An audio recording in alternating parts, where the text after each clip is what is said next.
Captain விஜயகாந்தின் சொத்து மதிப்பு இத்தனை கோடிகளா? வாயை பிளக்கும் பிரபலங்கள். அதாவது தமிழ் சினிமாவில் முன்னணி நடிகராக வலம் வந்தவர்தான் விஜயகாந்த். 2005ஆம் ஆண்டுக்கு பிறகு தேமுதிக என்ற கட்சியை தொடங்கி அரசியலிலும் கால் பதித்திருந்தார்.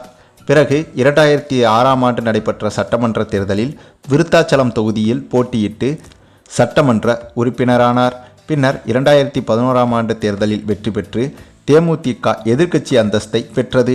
இதனால் 2011 முதல் 2016ஆம் ஆண்டு வரை எதிர்க்கட்சி தலைவராக விஜயகாந்த் இருந்தார்.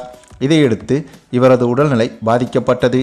இதனால் அரசியல் நிகழ்வுகளில் கலந்து கொள்வதை குறைத்து கொண்டார். தொடர்ந்து சிகிச்சை ஓய்வு என்று விஜயகாந்த் இருந்தார். 2020ஆம் ஆண்டு கொரோனா தொற்றால் பாதிக்கப்பட்டு சிகிச்சை பெற்று அதிலிருந்து மீண்டார்.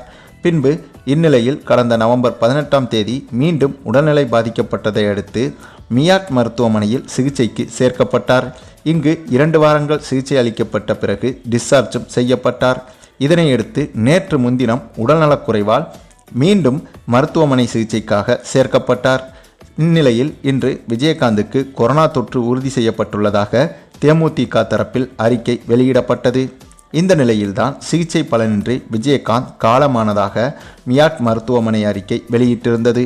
அதில் கேப்டன் விஜயகாந்த் நுரையீரல் அலர்ஜி காரணமாக மருத்துவமனையில் அனுமதிக்கப்பட்டு வெண்டிலேட்டர் ஆதரவுடன் சிகிச்சை பெற்றிருந்தார் என்றும், மருத்துவ பணியாளர்களின் கடின முயற்சி இருந்த போதிலும் இன்று காலை காலமானார் என தெரிவிக்கப்பட்டிருந்தது.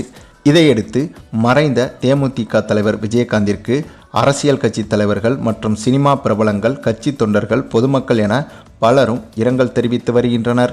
இந்த நிலையில் நடிகர் விஜயகாந்தின் சொத்து மதிப்பு பற்றி சமூக வலைதளங்களில் தகவல்கள் வெளியாகி வருகிறது. அது என்னன்னா, விஜயகாந்துக்கு 20 கோடிக்கும் அதிகமாக சொத்துக்கள் உள்ளதாக சொல்லப்படுகிறது. இது தமிழ்நாட்டில் மட்டுமுள்ள சொத்துக்கள் தான்.